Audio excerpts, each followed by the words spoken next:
At 5:17 a.m., her sleeve slipped while pouring his coffee, revealing dark purple bruises that wrapped around her wrist like ugly bracelets.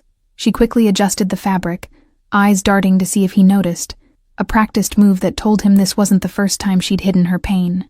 Samuel Donati sat alone in the corner booth of the Sunrise Diner, the same spot he'd claimed every Tuesday morning for the past 3 months since expanding his business to Newark.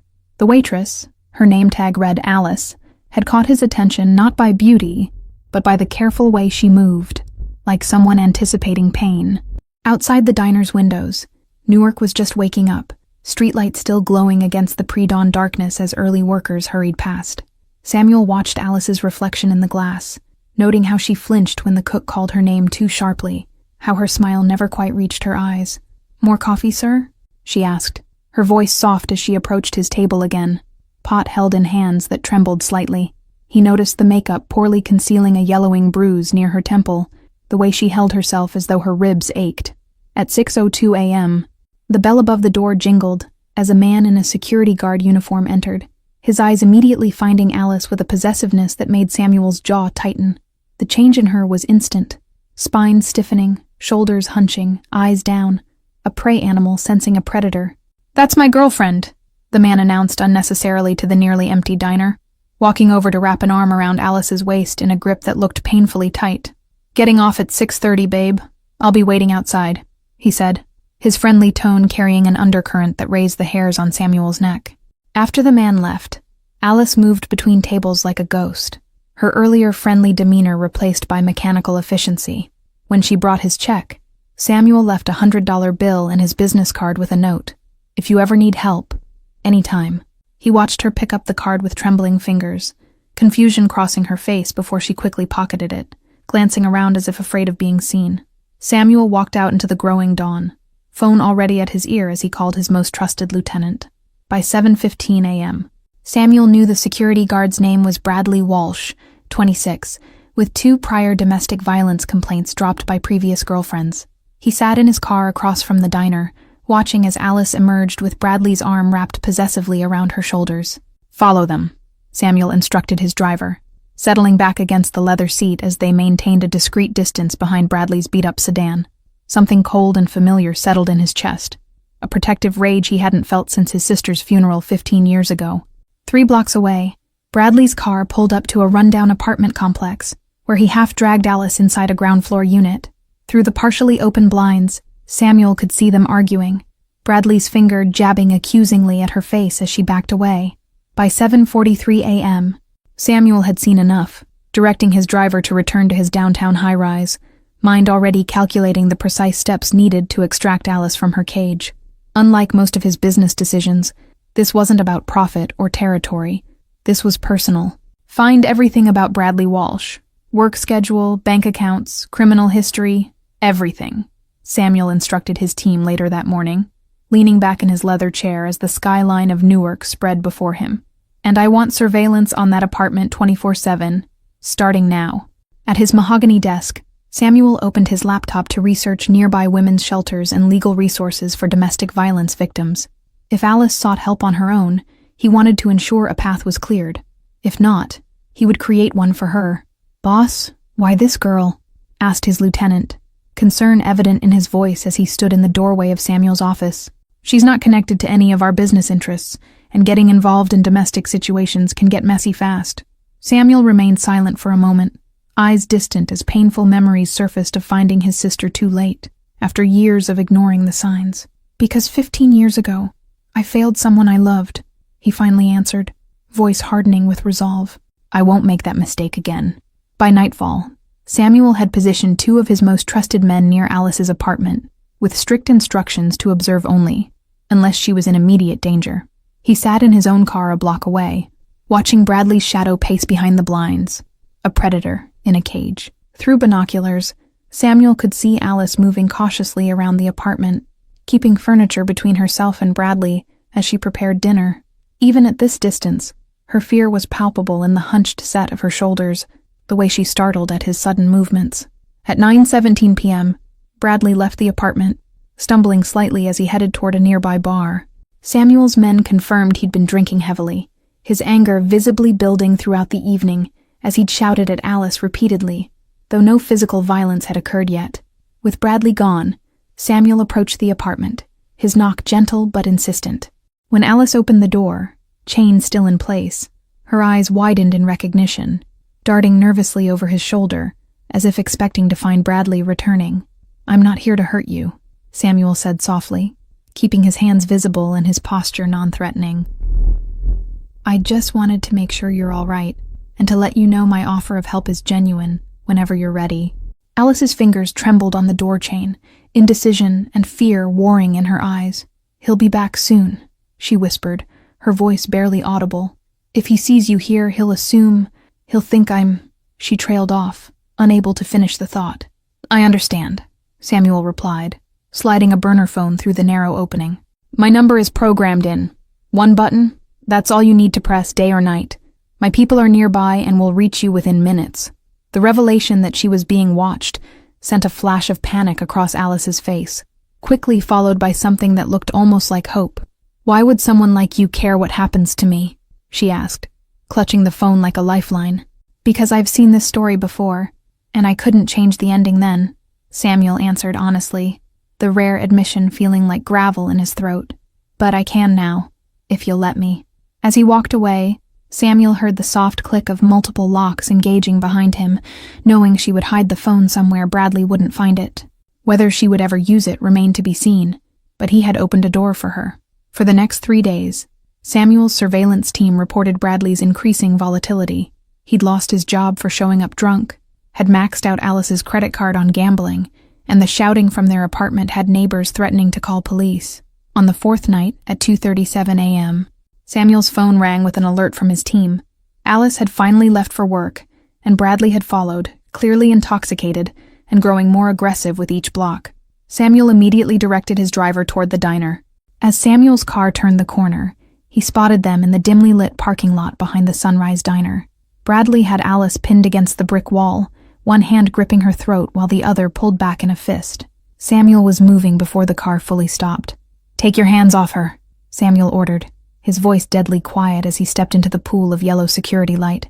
Bradley spun around, momentarily shocked by the interruption before his alcohol-fueled bravado returned. "Mind your own business, rich boy," Bradley slurred, keeping one hand on Alice's shoulder to prevent her escape. "This is between me and my girlfriend, so why don't you get back in your fancy car and drive away?" Samuel didn't flinch as Bradley approached him, attempting intimidation with his slightly taller frame. "Alice became my business the moment you put your hands on her," he replied, glancing past Bradley to where Alice stood frozen, blood trickling from her split lip. With speed that belied his refined appearance, Samuel sidestepped Bradley's clumsy punch, using the man's momentum to slam him face first into the brick wall. "I don't typically handle problems personally anymore," Samuel murmured near Bradley's ear as he held him immobile. "But I made an exception for you." Samuel's security team materialized from the shadows, efficiently restraining Bradley despite his drunken struggles. "Take him somewhere private," Samuel instructed them, his tone making it clear this wasn't their first such intervention. "Explain the new rules very carefully." Alice stood trembling against the wall, wide eyes fixed on Samuel as she struggled to process what was happening. "Who are you really?" she asked, voice barely audible as Samuel's men disappeared with a cursing Bradley. "Someone who recognizes the look in your eyes," Samuel answered gently, maintaining a respectful distance as he offered her his handkerchief for her bleeding lip. "My car is waiting to take you somewhere safe, if you'll allow it." Alice hesitated, years of fear and distrust warring with desperate hope for escape. "He'll come after me," she whispered, glancing nervously in the direction they'd taken Bradley. "He always finds me." "Not anymore," Samuel promised, the certainty in his voice finally breaking through her hesitation. "Bradley Walsh won't come near you again unless you want him to." "That's not a threat. It's a guarantee of your freedom." Dawn was breaking as Samuel's car pulled up to a modern apartment building in an upscale neighborhood across town. "This belongs to one of my businesses," he explained as they rode the elevator to the 12th floor. "You can stay as long as you need. No strings attached." The apartment was spacious and impersonal, clearly a corporate property rather than someone's home. "My assistant stocked the basics," Samuel said, showing Alice the kitchen and bathroom. "A doctor will come check your injuries, but only with your permission." Alice moved cautiously through the space, trailing her fingers over expensive furniture as if afraid to fully touch anything. "Why would you do all this for a waitress you barely know?" she asked, turning to face him with wary confusion. "Because 15 years ago, I watched my sister endure what you've been enduring," Samuel answered, the painful admission tasting like ash in his mouth. "By the time I convinced her to leave, it was too late. Her boyfriend couldn't handle losing control. She paid the price for my hesitation." Understanding dawned in Alice's eyes, followed by the first genuine softening of her expression he'd seen. "I'm sorry about your sister," she said simply, holding his gaze without flinching for the first time. "Rest now," Samuel replied, moving toward the door to give her space. "There's security in the building and my number is on the counter.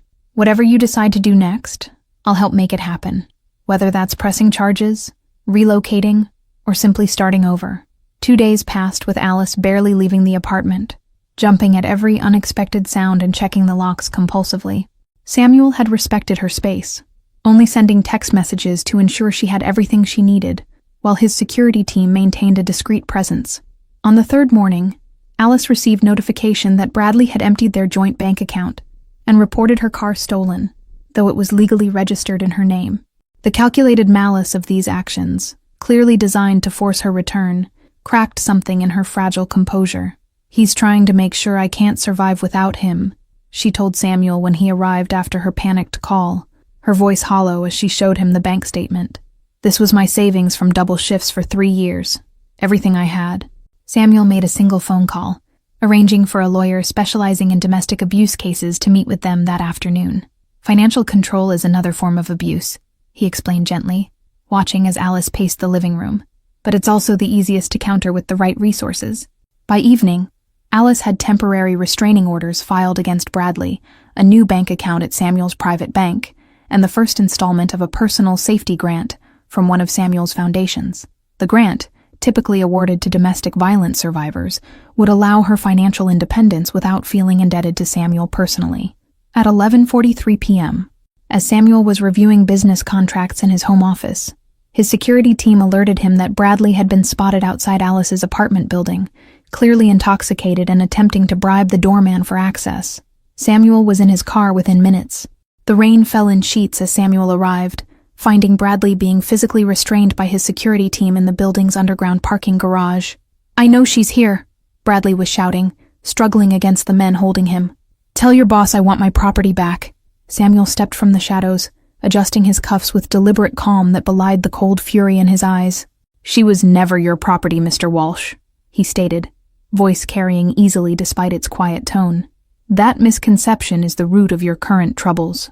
Bradley's bloodshot eyes widened with recognition, quickly narrowing with hatred as he renewed his struggles. "You think you can just take her? She'll come crawling back. She always does. She's nothing without me, and she knows it." "That's where you're fundamentally incorrect," Samuel replied, nodding to his men who tightened their grip as Bradley lunged forward. "Alice is discovering her worth now that you're not diminishing it daily. She's already more than you could comprehend." Samuel pulled out his phone, playing the audio recording his team had captured of Bradley's threats in the parking lot and his admission of prior abuse. "The restraining order Alice filed this morning means your presence here is a criminal violation. The police have been called." As if on cue, police sirens wailed in the distance, growing closer with each second. "Your previous victims dropped charges because you terrorized them," Samuel said, stepping closer to Bradley's restrained form. "Alice won't be intimidated because she isn't alone anymore." 2 police cruisers pulled into the garage, officers emerging with hands on their weapons until they assessed the controlled situation. Samuel's lawyer appeared as if from nowhere, presenting the restraining order documentation as Bradley was handcuffed, still spewing threats. He violated a restraining order, attempted to break into a private residence, and made death threats that were recorded, the lawyer informed the officers smoothly, handing over an audio file. "My client wishes to press charges to the fullest extent of the law." Samuel watched impassively as Bradley was placed in the back of a police car, the man's rage dissolving into pathetic begging when he realized the seriousness of his situation. Only after the police had departed did Samuel allow himself to exhale, the tension in his shoulders easing slightly. Alice waited in her apartment, hands clasped so tightly her knuckles were white, as Samuel explained what had happened. "He's in custody, but he'll likely make bail by morning," he told her honestly, watching her absorb this reality with newfound strength rather than panic. "I want to testify against him," she said finally, surprising Samuel with her resolve. "Not just for me, but for the others who were too afraid. Someone should have stopped him years ago before—" She trailed off, unconsciously touching a faded scar near her collarbone. Over the next week, Alice began reclaiming pieces of herself that had been systematically dismantled during her 2 years with Bradley. She cut her hair, enrolled in an online course to finish her interrupted business degree, and began attending a support group for abuse survivors. Samuel kept his distance but remained available, understanding her need to establish independence without replacing one controller with another. Their interactions shifted gradually from protector and protected to something approaching friendship, built on mutual respect rather than obligation. On a crisp autumn morning, Alice invited Samuel to meet her at a small cafe near the waterfront, away from both the diner's painful memories and the apartment's safe isolation. She was waiting outside when he arrived, shoulders straight and eyes clear in a way he'd never seen before. "I've been offered a job at the women's shelter," she announced, as they settled at a corner table, pride evident in her voice. "They need someone to coordinate resources for residents, housing, legal support, job placement. The director said my experience makes me uniquely qualified." Samuel smiled genuinely, recognizing this milestone for what it was, Alice turning her trauma into purpose. "They couldn't find anyone better," he replied, meaning every word. "Those women will trust you because you truly understand their journey." As they shared breakfast, Alice revealed more about her past, how she'd come to Newark with dreams of finishing college, how Bradley's charm had morphed into control so gradually she hadn't recognized the danger until she was isolated from friends and family. Samuel listened without judgment, offering only support. "What about you?" Alice asked finally, studying him with new confidence in her gaze. "Everyone knows Samuel Donati, the businessman, but few seem to know the man. Do you ever let anyone see behind that carefully constructed facade?" The question caught Samuel off guard, accustomed as he was to maintaining professional distance in all relationships. "Not often," he admitted after a thoughtful pause. "In my world, vulnerability is usually weaponized against you at the first opportunity." As weeks passed, their meetings became a regular occurrence. Coffee on Wednesdays, occasional dinners where they discussed everything from books to business strategies. Alice flourished at the women's shelter, her natural empathy complemented by the organizational skills she'd developed during her business courses. Samuel found himself sharing stories he'd never told anyone, about growing up in a family where power was the only currency that mattered, about his sister's vibrant spirit before an abusive relationship dimmed it forever. With Alice, the carefully maintained walls he'd built around himself began to show hairline cracks. By December, Alice had saved enough to rent her own small apartment, insisting on independence despite Samuel's offers of continued support. "I need to stand on my own," she explained as he helped her move in, her few possessions dwarfed by the empty space. "But that doesn't mean I want to stand alone." The statement hung between them, loaded with unspoken meaning that neither was quite ready to address. Samuel merely nodded, understanding that true healing couldn't be rushed, and that whatever was developing between them deserved the foundation of complete recovery. Alice's court date against Bradley approached, bringing renewed tension as she prepared to face him again. "I'm not afraid of him anymore," she told Samuel during a late-night phone call, her voice steady despite the audible strain. "I'm afraid of the person I was with him, so diminished, so lost." The morning of the hearing dawned cold and clear. Alice dressed in a professional navy suit that reflected her transformation from victim to advocate. Samuel waited respectfully in the courthouse hallway, present for support, but careful not to overshadow her moment of reclaiming power.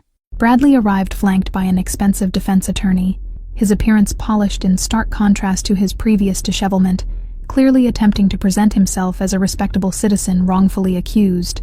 His eyes burned with hatred when they locked on Alice, quickly masked when he noticed observers. "He has a new lawyer," Samuel murmured to his own attorney, recognizing the defender as someone typically retained by a local corrupt politician. "Bradley doesn't have that kind of money. Someone's backing him." Inside the courtroom, Bradley's strategy became clear, as his lawyer portrayed Alice as mentally unstable, claiming she'd fabricated abuse allegations after becoming obsessed with wealthy businessman Samuel Donati. The character assassination was delivered with practiced precision, designed to create reasonable doubt. "Ms. Reynolds has a history of making these exact accusations," Bradley's attorney claimed, producing statements from previous girlfriends recanting their domestic violence claims. She saw an opportunity to attach herself to Mr. Donati's fortune and reputation, manipulating his well-known charitable sympathies. Samuel watched Alice's hands tremble slightly before she clasped them tightly in her lap, her expression remaining composed, despite the vicious attack on her character and integrity. Her quiet dignity in the face of such calculated cruelty only deepened his respect for her.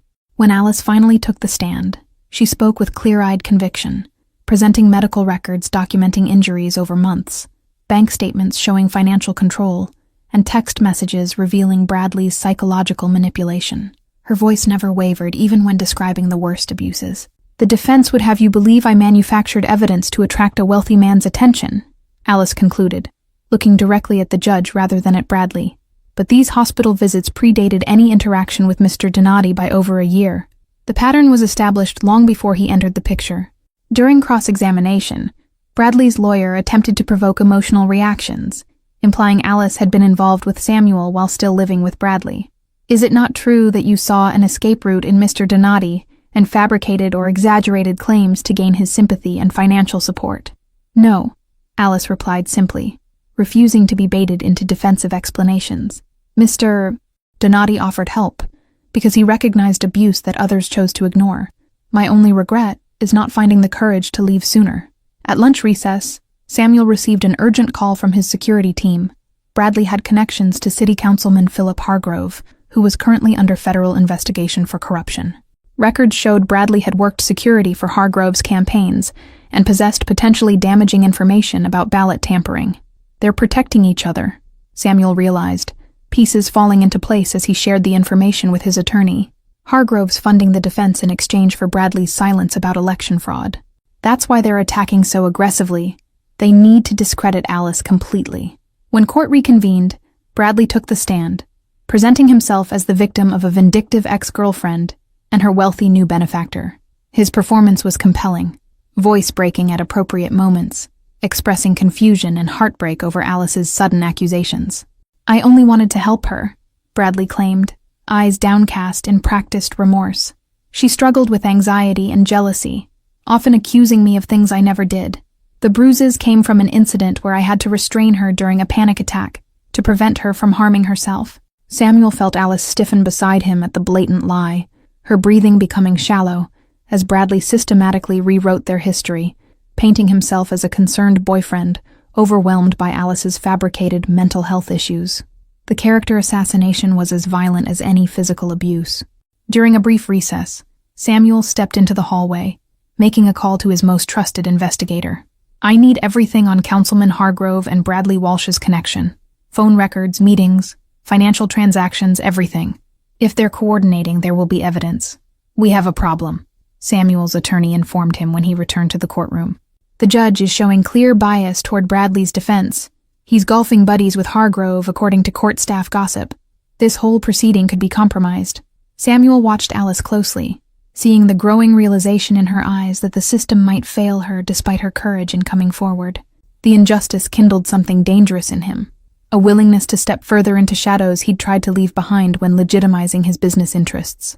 At 4:52 p.m., as Bradley's testimony continued with increasingly elaborate lies about Alice's instability, Samuel received a text from his investigator that changed everything. Found recordings. BW blackmailing PH over ballot tampering. PH paying BW's legal fees through shell company. Judge receiving donations to re-election campaign from same shell. "We need to pause these proceedings," Samuel whispered urgently to his attorney, sliding the phone discreetly across the table. "This goes beyond domestic violence. We're looking at election fraud, blackmail, and judicial corruption. The FBI needs to be involved." Within hours, Samuel had arranged a confidential meeting with a federal prosecutor who had been investigating Hargrove for months. "My sources can provide evidence of corruption that extends to your current case, but I need guarantees regarding Alice Reynolds' protection and immunity." Dawn was breaking when Samuel finally returned to his penthouse, exhausted but satisfied with the night's developments. The prosecutor had jumped at the evidence, particularly the recordings revealing Bradley's role in an election fraud scheme that had helped secure Hargrove's narrow victory. By morning, federal agents were executing simultaneous search warrants on Bradley's apartment, Hargrove's office, and the judge's chambers. The domestic violence case was temporarily suspended pending investigation of judicial misconduct, but Alice's restraining order remained firmly in place. "You've stirred a hornet's nest," Alice observed when Samuel explained what had happened, concern evident in her voice. "These are powerful people who won't hesitate to retaliate if they discover your involvement in exposing them." "I've faced worse," Samuel replied with a slight shrug, though they both recognized the calculated understatement. The difference is that Bradley and Hargrove built their power on threats and intimidation. Real power comes from having nothing left to lose. For 2 weeks, the local news buzzed with developments in the corruption scandal, each day bringing new revelations about Hargrove's criminal network. Bradley's role shifted from domestic abuser to key witness, as federal prosecutors offered him a deal to testify against the councilmen. "He'll take it," Alice predicted when the plea deal made headlines, her understanding of Bradley's character proving accurate. "He's always protected himself first. The moment self-preservation conflicts with loyalty, he'll save his own skin." As predicted, Bradley cooperated fully with federal authorities, providing detailed testimony about Hargrove's election fraud in exchange for reduced charges. The domestic violence case, however, would proceed separately. The FBI had insisted on this condition after reviewing Alice's evidence. With the original judge recused due to the corruption investigation, Alice's case was reassigned to a respected female judge with a strong record on domestic violence cases. The playing field had been leveled, giving Alice her first genuine chance at justice through proper legal channels. Samuel maintained a respectful distance throughout this process, ensuring Alice had resources and support while being careful not to overshadow her agency in her own story. "This is your victory," he reminded her the evening before the rescheduled hearing. "Not mine." At 9:00 a.m., on a crisp January morning, Alice walked confidently into the courtroom for the rescheduled hearing, no longer the frightened waitress hiding bruises beneath long sleeves. Bradley sat at the defense table, deflated and diminished without his powerful backers. The proceedings moved swiftly under Judge Rivera's no-nonsense approach, with Bradley's previous testimony thoroughly discredited by evidence uncovered during the federal investigation. His own phone contained videos he'd taken of Alice after abusing her, trophies of his violence that now sealed his conviction. "The defendant is remanded to custody pending sentencing," Judge Rivera announced after the guilty verdict, her gaze stern as she addressed Bradley directly. "This court takes domestic violence with the seriousness it deserves, regardless of attempts to manipulate the judicial process." As they left the courthouse, reporters surrounded Alice, microphones thrust forward as cameras flashed. "I'm just one of countless women who've faced both abuse and a system that often fails to protect them," she stated calmly, her composed dignity making headlines across the state. "What's next for you?" a reporter called out as Alice was turning to leave. She paused, considering the question with genuine thought rather than a prepared answer. "Helping others find the support I eventually found," she replied, eyes briefly meeting Samuel's in the crowd. In the following weeks, Alice's case became a catalyst for reform, with the state attorney general launching a review of dismissed domestic violence cases linked to Hargrove's network of influence. 3 former victims came forward after seeing Alice's testimony, their cases reopened with new vigor. By spring, Alice had been promoted to assistant director at the women's shelter, implementing innovative programs that combined immediate safety with long-term independence through education and career development. Her first-hand experience informed practical solutions that traditional approaches often overlooked. Samuel supported these initiatives through his foundation, providing funding without conditions and connecting Alice with business leaders willing to create employment pathways for domestic violence survivors. Their professional collaboration strengthened their personal connection, built on mutual respect rather than power dynamics. On a warm evening in May, Samuel invited Alice to dinner at a small Italian restaurant overlooking the river. "I have a business proposition," he explained as they settled at a secluded corner table. "A vacant commercial property on Monroe Street that would be perfect for your proposed transitional housing project." Alice studied him with the clear-eyed assessment that had become her hallmark. "Is this a business proposition or a personal one?" she asked directly, the question hanging between them with all its unspoken implications. "Both," Samuel admitted after a moment, honesty replacing his usual careful diplomacy. "The property makes perfect business sense for your project, but I'd be lying if I claimed my interest was purely professional at this point." Alice smiled, a genuine expression that reached her eyes in a way it hadn't when they'd first met at the diner. "I've been waiting for you to acknowledge that," she said simply. "I needed time to find myself before considering finding someone else." "And have you?" Samuel asked, the powerful businessman momentarily vulnerable as he waited for her answer. Found yourself, I mean. Alice reached across the table, her fingers lightly touching his, in a gesture more meaningful than any passionate embrace. I have, she confirmed, strength and certainty in her voice, enough to know what I want and what I don't, without fear clouding my judgment. Their relationship evolved naturally over the summer months, neither rushing toward definitions nor avoiding the growing connection between them. Samuel revealed more of himself, both the legitimate businessman and the shadows of his past, while Alice shared her dreams for the future she was building from the ashes of trauma. On a stormy September night, exactly 1 year after Alice had first used the burner phone to call for help, Samuel's security team reported an alarming development. Bradley had been released on parole after serving minimal time, his sentence reduced through technicalities and overcrowding concerns. He's been asking questions about you, Samuel informed Alice over an urgent late-night call. My sources say he's fixated on the idea that you're the reason his arrangement with Hargrove fell apart. He blames you for everything he's lost. Within hours, Samuel had increased security at Alice's apartment and the women's shelter where she worked, installing additional cameras and assigning plainclothes guards to monitor both locations. The protective measures were discreet but comprehensive, a shield against Bradley's unpredictable rage. 3 days passed without incident, the waiting creating a tension that thrummed beneath the surface of their everyday activities. Alice refused to hide or alter her routine, a decision Samuel respected despite his concerns. I won't let him make me a prisoner again, she explained simply. At 7:13 p.m. on a Friday evening, Alice was working late at the shelter when security cameras captured Bradley entering the building through a side door that a maintenance worker had left propped open. Samuel received the alert on his phone during a business dinner, immediately abandoning the meeting mid-sentence. Bradley moved through the shelter's hallways with disturbing familiarity, having clearly studied the layout beforehand. He carried no visible weapon, but his movements held the focused intensity of someone with violent intent, his expression flat and empty, in a way more frightening than rage. In her office, Alice was reviewing funding applications when the power suddenly cut out, emergency lights casting eerie shadows across the room. Years of hypervigilance from living with abuse had honed instincts that now screamed danger. She immediately pressed the silent alarm button installed beneath her desk. The shelter's security protocol activated instantly, automatically locking doors to separate sections of the building to protect residents. Alice remained calm, retrieving the self-defense spray from her desk drawer as she heard footsteps in the darkened hallway outside her office. Did you think I wouldn't find you? Bradley's voice drifted through the door, the false pleasantness more chilling than shouting would have been. Your boyfriend's money can't protect you from what you've done to me. You took everything, Alice. Now I'm returning the favor. Alice stood behind her desk, phone in hand as she maintained an open line to emergency services, documenting Bradley's threats. You lost everything because of your own actions, she responded, voice steady despite her racing heart. Just like you taught me there are consequences for disobedience, now you're facing consequences for your crimes.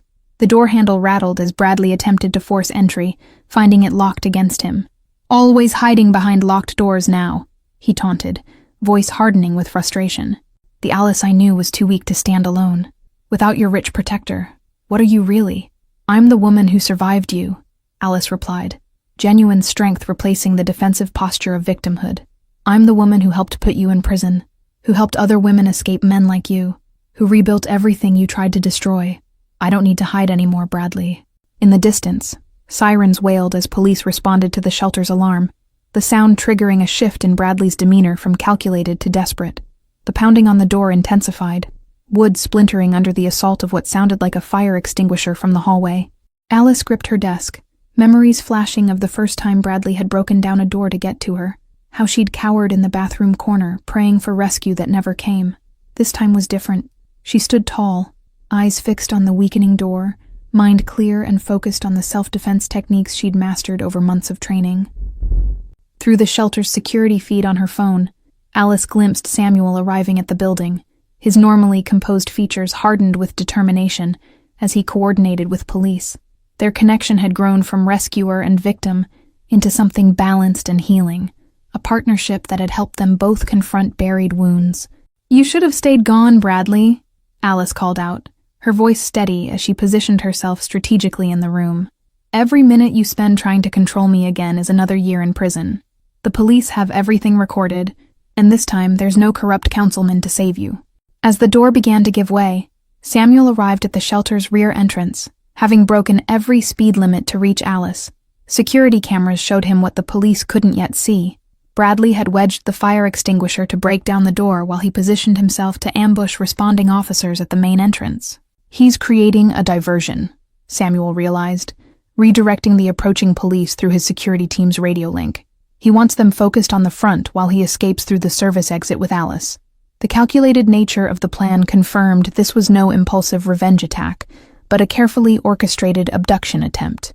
Just as Bradley finally broke through Alice's office door, the emergency sprinkler system activated, triggered by Samuel's override of the building's security protocols. The sudden deluge disoriented Bradley long enough for Alice to deploy her defense spray, temporarily blinding him as she moved past toward the exit. Bradley recovered quickly, lunging blindly and catching Alice's arm in a painfully familiar grip that instantly transported her back to years of abuse. For a critical moment, old conditioning threatened to paralyze her with remembered terror. Then something shifted, a final piece of healing clicking into place. With precise movements from her self-defense training, Alice broke Bradley's grip and created distance, no longer the helpless victim he expected to find. "You have no power over me anymore," she stated clearly, backing toward the exit as police officers swarmed the hallway, weapons drawn. As Bradley was handcuffed and led away, the charges now including breaking parole, breaking and entering, attempted kidnapping, and violating a restraining order, Alice stood in the rain-soaked parking lot, watching with clear eyes. Samuel approached cautiously, respecting her space in this moment of final confrontation with her past. "It's really over," Alice said softly as Bradley disappeared into a police car, the statement somewhere between a question and realization. Not just the relationship or the abuse, but the fear. I looked at him and felt nothing. No terror, no anger, not even pity. Just nothing. Later that evening, in the quiet of Samuel's penthouse overlooking the city lights, Alice rested her head against his shoulder, both still processing the day's events. "When I first met you, I couldn't imagine feeling safe again," she murmured, fingers intertwined with his. "Now I understand safety isn't about hiding. It's about having the strength to face what frightens you." "You always had that strength," Samuel replied, pressing a gentle kiss to her forehead. "You just needed time to remember it." In the comfortable silence that followed, both recognized how far they'd come. Alice from a trapped victim to a powerful advocate, Samuel from a lonely protector to a true partner. 2 weeks later, Bradley was sentenced to 15 years without parole, the judge citing his calculated stalking and attempted abduction as evidence of ongoing danger to Alice and potentially other women. The system that had once failed Alice now delivered the justice she deserved, closing the final chapter of her past.